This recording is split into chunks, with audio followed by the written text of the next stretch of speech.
manager and I, Tom, who's sitting somewhere here, have been crisscrossing the state. And it's really a delight to be here in Erie, Pennsylvania. I've never actually made a concentrated trip to Erie, but I've taken care of a lot of patients from Erie because I used to be with the Cleveland Clinic years ago. And so it's nice to be back in the area. And some good friends that I haven't seen in a while. Representative Congressman Kelly, it's been a while since I've seen him. And Jason and his lovely wife sitting in the back. Very glad to see him again. And Dr. Salmon. And Dr. Salmon just actually gave me a gift, a book he wrote, Death by a Deer. And I will be reading that hopefully tonight on the way back home. So I'm glad to be here. And it's been said before that we're all travelers in the wilderness of this world. And the best we can find in our travels is an honest friend. And I feel like I'm among honest friends today. Ladies and gentlemen, my name is Inchizama, Dr. Inchizama. I'm a cardiovascular and thoracic surgeon, retired, and a scientist. I'm a chemist, did a PhD in chemistry, and also a recent author. I wrote a book which came out a couple of weeks ago, Mommy, Please Don't Die, is the title. And really, it ties into everything that I'm doing and the decision that I made to ask you for the opportunity to serve you. I'm not a politician. I'm not running to be your governor. I'm running for an opportunity to serve you the same way I have over many years as a heart surgeon, as a doctor. Thank you for this opportunity to invite me. And I'm running for this office because Pennsylvania is sick and it needs a heart surgeon. It needs radical surgery.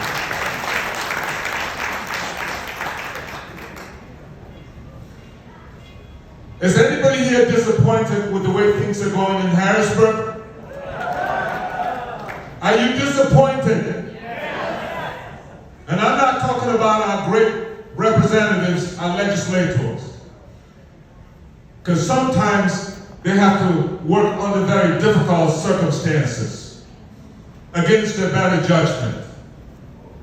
And if you're disappointed, don't let anybody make you feel otherwise, because there can't be profound disappointment when there's not profound love.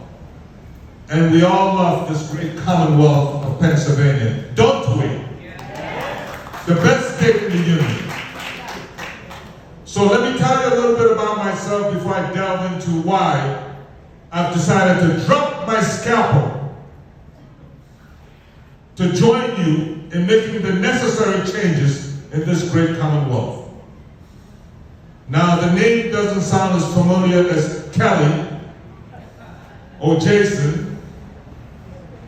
That's because this name is from Cameroon, Africa. I was born in a National Geographic grass hut village called Bamenda in Cameroon, Africa. And I had two very loving parents, my mom and my dad. They were illiterate farmers, lived with me in that hut, and they taught me discipline, respect, all these great values, purpose, focus.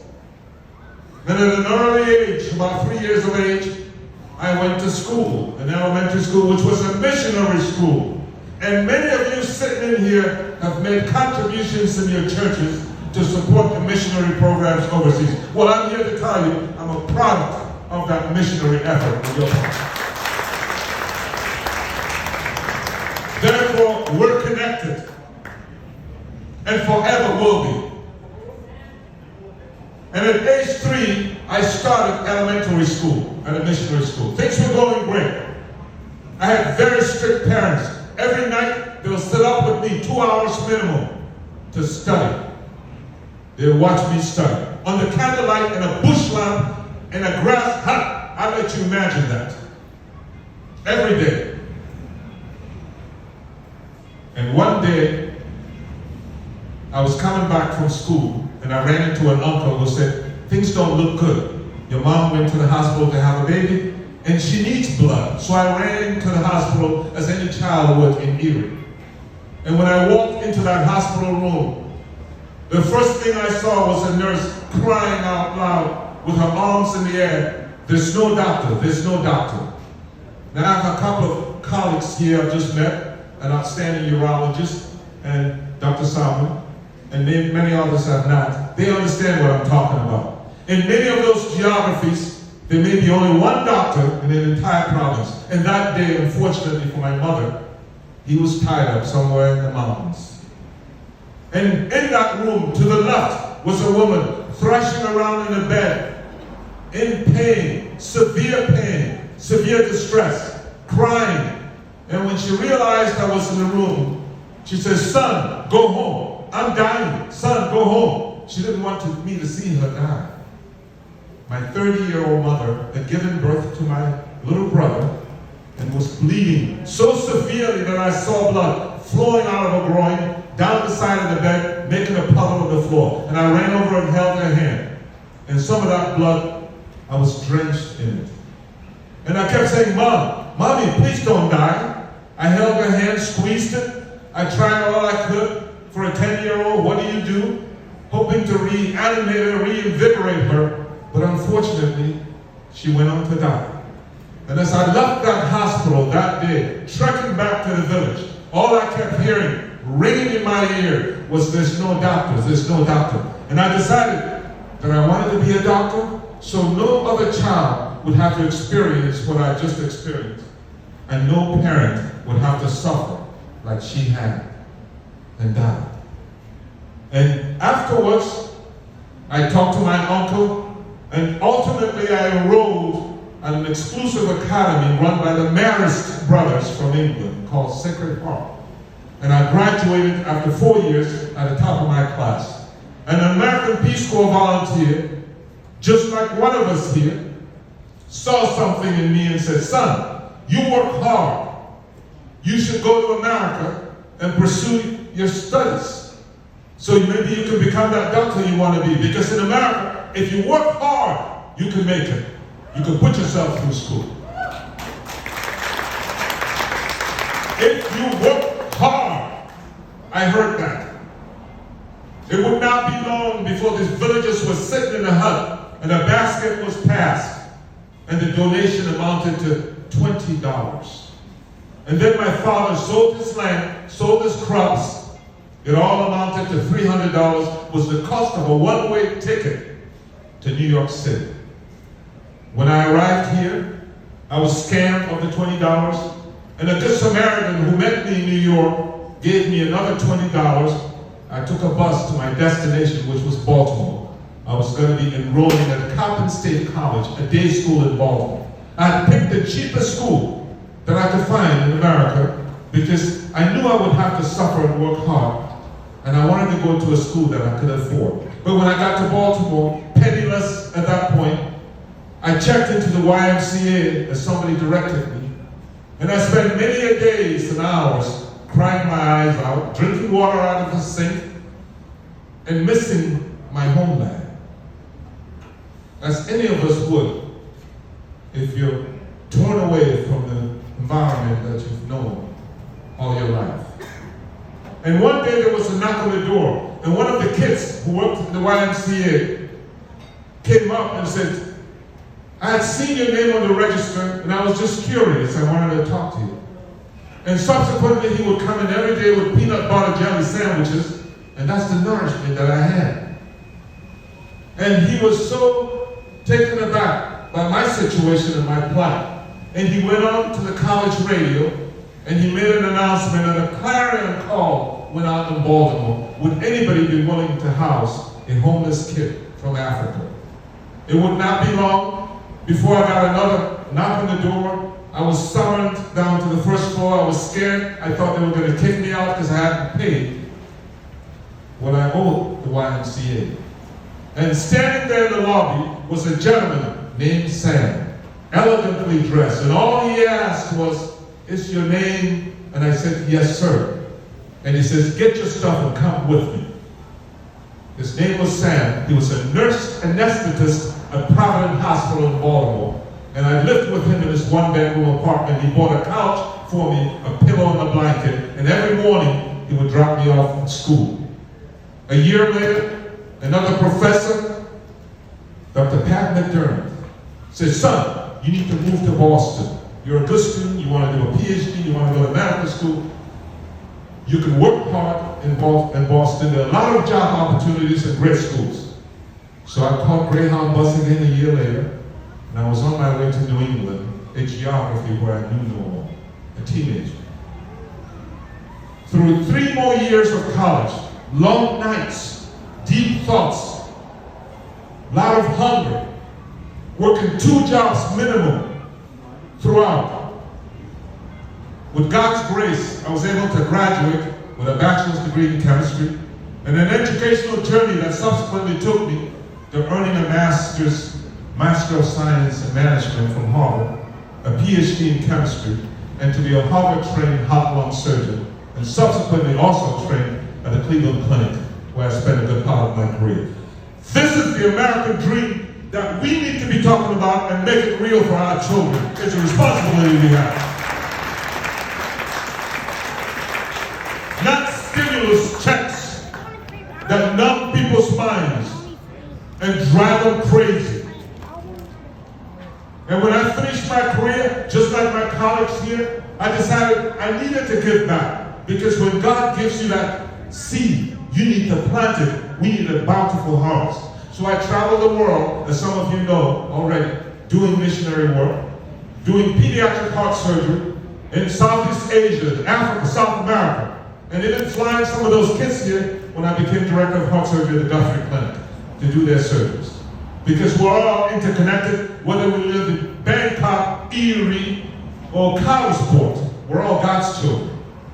And because I realized that educational determinism is what got me to where I've gotten, I decided to embark on an inner city program as a mentor to help kids who were disadvantaged. And I educated a couple of dozen of my own nieces and nephews right through college. And I got involved with building and supporting schools for the poor and the orphans overseas. There's more that I could do, but I wanted to be faithful to God for having given me this great opportunity, because statistically speaking, I shouldn't even be standing in front of you here. I should be herding goats in the loincloth in a geography thousands of miles away, and that's the truth. So I believe in the American dream. I love this country, the values of America. Love of God, first of all. Good citizenship. Hard work. Education. And my brothers and sisters, freedom. I came from a socialist society. My parents got arbitrarily arrested. Poor, subsistence farmers. What wrong could they possibly be doing? Had no education, had no money. As a second grader, I was probably the most literate, educated person in that environment. But they got arrested, arbitrarily, tortured. My mother got raped. I know a thing or two about socialism, and if you think we're not going there, that's not where we're heading, then you need a doctor.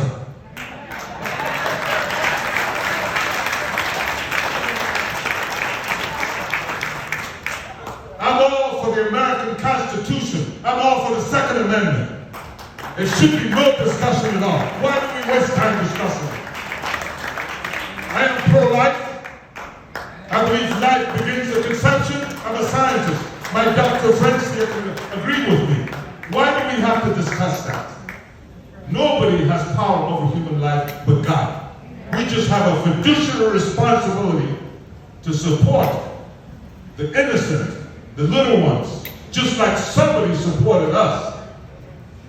So I will always be pro-life. And I believe in election integrity, because nothing undermines democracy like we know it when there's discrepancies in the electoral process. And let me tell you, you just have to be a human being to understand that if somebody in the healthcare business dies and we don't understand why, what do we do? An autopsy. So what are they afraid of? Electron forensics. Why? Well, if we find out that we were wrong, well, now we know, right? Just like in the hospital. What are we afraid of? So I'm all in support of the autopsy. You can call it anything. I want to call it like a doctor, an autopsy.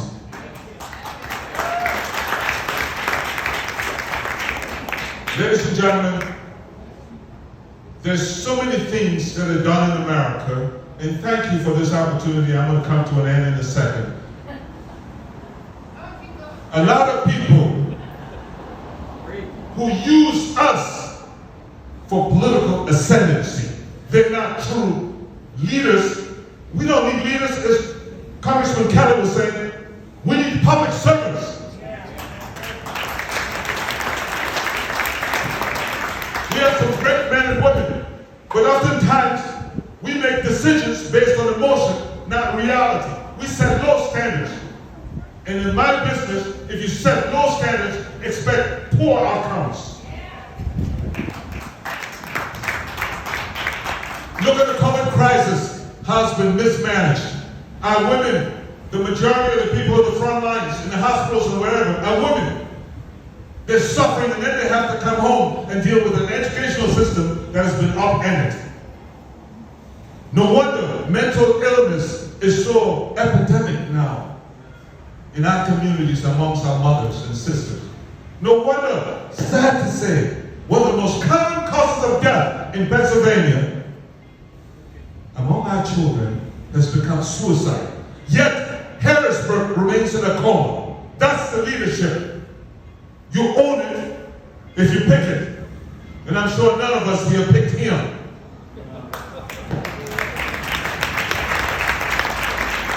They keep lying to you. They tell you we gotta eliminate fossil fuels. Well, I've got a PhD in chemistry. I don't have all knowledge, but I have an intuitive sense to know that windmills cannot run the industries in this great Commonwealth of Pennsylvania yet. And we know that.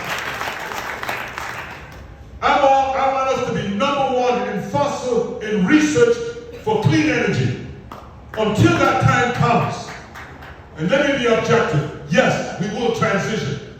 But if it's ready for prime time, we will transition. Let's not talk about it now just to gain votes. Because I don't think Mr. Biden has a bunch of solar cells on his house in Delaware, does he? Hypocrisy. Our educational system is failing. Our kids are not getting the education they deserve. They can't even do coding. None of them knows the thing about financial analysis. We need choice. Educational choice. School choice. And another thing, let's forget about this classical track of college, high school to college to degrees. Vocational schools, we need more of them.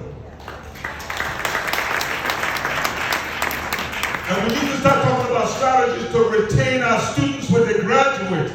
And to effect that, you need leadership that knows what they're talking about it and has the passion in their heart for it. Not just political expediency. You keep getting taxed, and you can't say where your tax money is going in the school system. It's like a bottomless pit. And our kids graduate and they leave. And many of these kids sitting here today, they're my children too. They're carrying around $1 billion in their laptops. They don't speak the same language you and I speak. We've passed the agrarian revolution. We've passed the industrial revolution. My people, we're in a knowledge-based economy. Go home today and think about it. That's the world these kids are growing to. So they want to hear things like cloud computing, machine learning, artificial intelligence, cybersecurity, Internet of Things, blockchain management. That's the industries of the future. They're the industries of the present. And that's how you get to build population that we're losing. Because when they graduate, and you have a leadership that embraces that, they will stay here and raise families. And as I come to my conclusion, I want to let you know that we're all connected. We all bleed red, as my colleagues here would say. There's no difference between us. And all these crazy furies that seek to divide us, should be shoved to the junk heap of history. And finally, there was a great philosopher who years ago said, "No man is an island entire of itself. Every man is a piece of a continent, a part of the many." And he went on to say, "Any man's death diminishes me because I'm involved in mankind. So never ask to know for whom the bell tolls. It tolls for thee. I am because you are. I'm a heart surgeon, one of the hardest, most stressful jobs in the world. And every time you grab that scalpel, just like my urologist and neurosurgeon friend, you own the outcome, and you have to strive for excellence. We've set our standards too low. And if that patient is not doing well, and I have their chest open, I stay up all night next to the patient. I never leave. I will get up sometime and massage the heart if it's looking weak, until it gets strong enough that I can take the patient back and close the chest. I have never deserted my patient. You're just like my mother who cried out loud, "Son, go home." And I decided to do otherwise. I stayed. And just like the patient I've never loved, as your governor, I will never desert you. You will never feel alone. And every decision will be people of Pennsylvania centered, just like every decision in my career serving you has been patient centered. So give me a chance. I'm a nightmare to the Democratic Party. Let's make it that way.